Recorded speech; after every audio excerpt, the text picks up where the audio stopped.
Well, hello and welcome back to Greg's Game Room. Today I want to talk about a couple of magazines that I had in my youth when I was a kid. Now, as you can see, they are kind of missing the covers. This is how much I love these magazines. Yeah, I read them until they were pretty much ruined. So this is one here, it's kind of, cover's coming off. But anyway, let's go ahead and dive into these magazines. So this is Joystik, Joystik, for September 1982. Yeah, this was an interesting one because it had like an interview with Eugene Jarvis and some other cool stuff in it. Oh, look at this.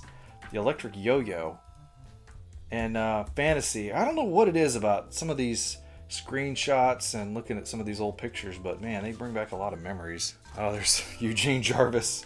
He looked a little crazy there. He was the man who developed Robotron and Defender. I remember looking at these pictures, trying to imagine the humanoid that's kind of buried in here. Tempest and Tron, Zaxxon. Of course, that asteroid shot is totally fake. Just something that they drew. Omega Race. Anybody remember Omega Race? Strategy guide for Omega Race. Look at this. They really went in depth on how to play this game. Oh, a Defender. Oh, that's such a beautiful shot right there, too. All the controls, all the details of exactly what the different enemies are, the different controls. This is such a difficult game to play because of the joystick and all the different buttons. Look at this. Look how in-depth this magazine is from back in the day. Oh, Zaxxon. Yeah, Zaxxon. Oh, look at this. This is amazing. Look how beautiful this shot is. Somebody drew that. Look at that. Confrontation with the robot occurs on the second wave, the fourth wave, and so on. Your prime objective is to destroy the robot's cruise missile. Robotron 2084, the apocalypse, the robot apocalypse. Giant brain. Look at that. That's cool. Pac-Man, the winning edge. How to get further in the game. Look at this. It's got patterns on how to play Pac-Man.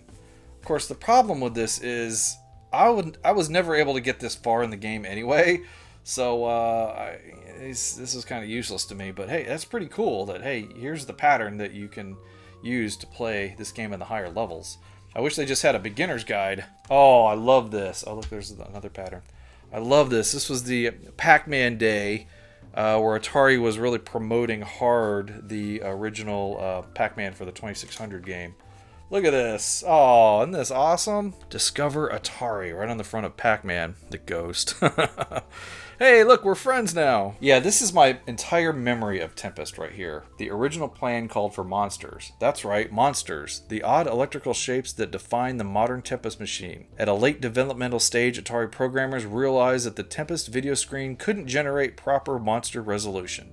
But the game cabinets had already been built and illustrated with monsters. A fundamental change had to be made, and made fast. Yeah, monsters! That's why there's monsters on the outside of the cabinet. They had to make a change. Look at this. It even tells you what you want to do for each of these levels. Phoenix. I love Phoenix. The 2600 version is really good. Here, look at this. It even shows you how to defeat the mothership at the end. I remember doing it this way. I would shoot the ends right here and then go for the alien in the middle. Okay, so now we're talking about how some of the digitized speech that would be appearing in games. Home video, the new games, imitations or innovations. Star Strike for Intellivision, Conquest of the World for the Odyssey 2, Quest for the Rings for the Odyssey 2. Back when they were calling it the Atari Video System X, that would become the Atari 5200.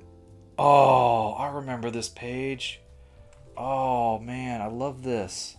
I used to just look at this page all the time. I love this machine right here, this little Tron machine. I don't know if did this ever come out? I'd have to look that up and see if it did. And then they had the Tron game here. This says it's Midway's Tron, but in actually it's a game called Eyes. It's not Tron. ATC's Pac Phone. Oh, remember that. And then the Tron light cycle scene here. Oh, man. It's been so long since I've seen this page. It's beautiful. And then here's an interesting thing. I always remember this particular fellow, Steve Jurasik. I don't know how to pronounce his last name. But he was pretty well known there. He's kind of like the Billy Mitchell before Billy Mitchell became really famous. And he was known for getting the high score on Defender. Wonder what he's doing these days. And then on the back, which again I don't have the the back cover unfortunately, but here's a quick strategy on how to beat the 4th level on Donkey Kong. Alright, this one is called Electronic Fun with Computers and Games, and it's the March 1984 edition. Again, no cover. I must have really loved this magazine because I wore the cover off of it. Look at this picture right here. Oh baby, get drunk. Please propose to me. What? I thought that was always funny. Charlie Chaplin there. Oh, I remember this. This is the copy cart for the Atari 2600, where you could actually hook in a 2600 game and copy it and then play it on another 2600. So that's, I guess, what you would call piracy. Congo Bongo and Track and Field. I used to love Congo Bongo. I still do. It's a great game, but I can't really get very far in it. It's hard. It's not like Donkey Kong where you can roll it over a few times. Space Ace, Gyrus. Oh, this is probably why I read this magazine so many times. 50 best games of all time. Number 1, Archon. Or Archon, I don't know how you would pronounce that. That was kind of a neat game where you would, it was like chess, but they would fight each other, kind of like battle chess. And then I would just stare at these images all the time. I just love seeing screenshots. Burger Time, Centipede, Shoplifter, Berserk, Aztec. Some games that you may not even know anymore. Forbidden Forest. I don't even remember that game. 15, Happy Trails, that was an Activision game on the Intellivision. Microsurgeon. Oh, this is so weird. This is like, a Fantastic Voyage for a video game.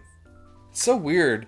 50 best games. Some of these, yeah, like I say, you may not even have ever heard of before. Pepper 2, Necromancer. Yeah, I remember that game. Shark for the Intellivision. Then you got some of these hand-drawn screenshots. They're so weird. Tunnel Runner. I remember that game. Zaxxon. Of course, everybody remembers Zaxxon. Maybe this was in alphabetical order. That's why 50 best games, not in the best order. What was number 1? The home game back at the time. Oh, they screwed this up. Look, arcade and computer I think are mixed. Yeah, they goofed up here. Because in the arcade, it wouldn't be Zork. It would be Pole Position. Mach 3, Dragon's Lair, Star Wars, Discitron, Crystal Castles, Galaga, Miss Pac-Man, Elevator Action, and Millipede. The only one you may not know on this list is Mach 3. That was also a Laserdisc game that came out after Dragon's Lair. Here's an interview with Roberta Williams, one of the most famous female programmers of all time. Look at these graphics. These are all Apple II graphics. Look at this. Look at this guy. Oh man, he's playing Super Pac-Man. He's totally loving it too. He's like really into it. Man, these are fun. Looking at these old screenshots of the arcades. Oh, look at this. Look at that. Look at these guys. Roller coaster in the background. I didn't care about roller coasters back then. All I cared about was video games. There's a baby Pac-Man right there. Oh man, does this not bring back memories or what? Look at that. Man, can you just hear that music in the background and the lights flashing and all the sound effects and everything? And this brings back a lot of memories. Buck Rogers, Movie Maker. Oh, these are some computer games, but this would be on the Coleco Atom, which is technically a computer, I guess. This is a weird one right here, this Dig Dug. I don't know what the deal is with this Dig Dug screenshot, but it's not like the computer game. It looks a lot different than that. Oil's Well is a good game. Worm Womper. What a crazy game. Slither. This was a game used with the ColecoVision that used their trackball. I think they were kind of going for like a Centipede vibe, but you could move your little shooter all over the place, your blaster. Pharaoh's Pyramid. Oh yes, the inevitable Qbert clones that would appear on so many computers back in the day. And then you got Burger Time for the IBM PC. That looks pretty good. I never paid attention to what version that was for. I didn't have a PC back in the day. Spare Change. Now this is a game that I always wanted to play so badly because I thought, what a great idea for a game. You played as an arcade operator and you had to run around and collect tokens from each of the machines and prevent these guys called the Zerks, I guess they're called. the Zerks from messing up your arcade, and yeah, I just thought, how cool would it be to have my own arcade and to be able to play a game like that. Love that. I never got to play it. I need to look that game up. Okay, then what do we got here? The IBM PC. Well, that'll never take off. Oh, here we go. Here we go. We've got the Coleco Atom here. We've got the Atari 1450 XLD, which is an amazing XL version of the computer with built-in disk drives and sound and voice and all that good stuff. And then you got here the 600 XL. This would be the TI 99, I believe. I'm not sure which version of the TI that is. What computer is for you? What is the computer for you? Of course, the Atari was mine. Here's the Apple II. And then you got a few reader tips here at the end. G.I. Joe, Time Pilot for the 2600. If you don't know how to control your jet, dig that old combat cart from under your bed and play the Jets game. Now stroll over to your local Time Pilot machine and throw a farewell party for your quarter. If at all possible, go upwards to get the parachuters, which are worth 1,000, 2,000, 3,000 points. Yeah. Okay, cool. Yeah, so there you go. Electronic fun with computers and games for March 1984. And I don't have the cover. Alright, here's one I do have the cover for, but it's about ripped off. Now, I kind of featured this one in my Super Contra review briefly. But yeah, this is where I learned all about Super C. Electronic Gaming Monthly number 10. I'm not sure what month this is. I don't think they were going by month at the time. Oh, here's a Tengen ad right here. Did Zybots ever come out? I don't think so. Police Academy, I'm pretty sure never came out. License to Kill, I don't think ever came out. Hard Driving for the NES, I think that exists as a prototype. The rest of them did come out. But that's interesting. License to Kill and Police Academy. Sega Genesis advertisement. Now you don't. What was the thing on the front here? Until now, you needed a computer to play an adventure game as advanced as Phantasy Star 2. Now you don't. Sega Genesis. Oh, I always love the reviews. Here's the Super C review, 888 all the way down. That's a great game. I love it. It's one of my all-time favorites. Ghostbusters 2, terrible game. Heavy Barrel, good. Codename Viper, Air Diver, Herzog Zwei, a little better. Super Highlight, I don't think so. Utopia, I don't think I've ever played that. JJ and Jeff is kind of fun. Taking it to the hoop, really?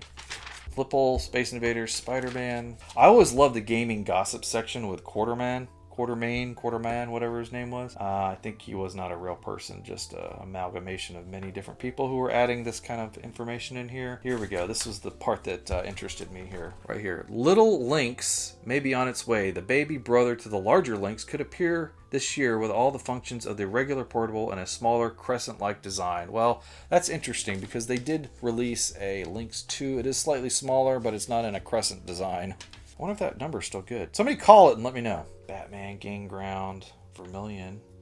Mercs, I love that game. I had it on the Genesis. Played it to death. Magician Lord, R-Type 2, G-Lock. Oh, the Power Glove. I love the Power Glove. It's so bad. Oh, Fabio. Fabio makes an appearance. Last Ninja, Miss Pac-Man for the NES. Golgo 13. Master Chew and the Drunkard Hugh. I remember that game from a certain angry video game nerd. Rad Racer, Solstice. Oh man, I got Solstice. I actually beat Solstice. That is a hard game, but I beat it. Red Alert, Ancient Yeast, Starship Hector. Some of these games I don't even remember. Ghostbusters for the Genesis, Thunder Force 3, Phantasy Star 2, Cyberball. Oh, look at this, an entire map for Phantasy Star 2 in here. Oh, here we go. Genesis Golden Axe, the different level select. So these are the codes that you could put in. Here's Game Boy Castlevania. Tells you some of the secrets for that game. Super Mario Bros. 3 Survival Guide. The Many Faces of Mario. Miyamoto, the man behind Mario. And Link, and probably 1,000 other games I can't think of right now. Okay, I remember this because it would teach me how to cheat and skip ahead. Grab the flute, Mario. This is what I always did, and thanks to this magazine. Oh, wow. Oh, look at this. Now you know the patterns. Look at that. Okay, pay attention to this. When you're playing Mario 3, these are the patterns for the different card games. So pay close attention. New peripherals increase the NES abilities. Turbo Blaster and a 4-player NES satellite. That's the remote control system, I guess. It allows you to play this game. Okay, here we go. Super C. Here's the Super C section. The battle continues. The Red Falcon hierarchy was totally destroyed in your first encounter, but now the enemy has resurfaced with even deadlier masters. You and your buddy must now infiltrate even more dangerous terrain and wage a covert war against the forces of darkness that plan to rule the Earth. Okay, Heavy Barrel. That was a fun game. I love Heavy Barrel. Underrated, I think. I think Heavy Barrel is an underrated game. It's a great two-player game. Oh, I hate these little card things that they put in the middle of these. Why do they do that?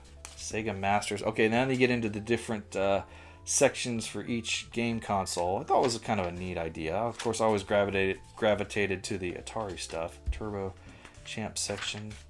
The Outpost Genesis. Oh, I have this controller now. That's cool. Game Boy Club. Do we have a Link section in this magazine? Probably not. Oh, here's Paperboy.